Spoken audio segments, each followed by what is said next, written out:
Welcome to Kenton's videos. Enjoy the video. You start by signing into the AWS Management Console with your IAM or root account and MFA.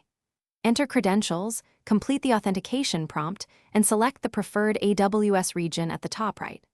Once done, use the search bar to jump to a service. Typed access is faster than menus. Make sure your account has the correct permissions. If not, switch to an admin user or request role elevation. This gets you into the console environment, ready to act. You now configure the resource using the service's creation workflow.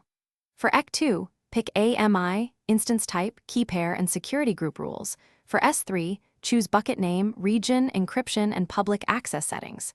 Pay attention to IAM roles and policies. Attach least privilege permissions so only necessary actions are allowed.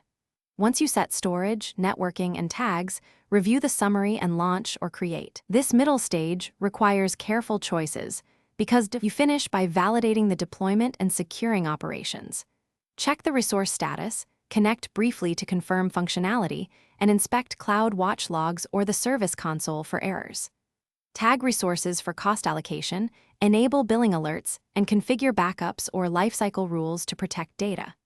If something fails, start troubleshooting by reviewing IAM permissions, security group rules, and service quotas. Those three areas are the usual culprits. Once resolved, document the steps and consider automating.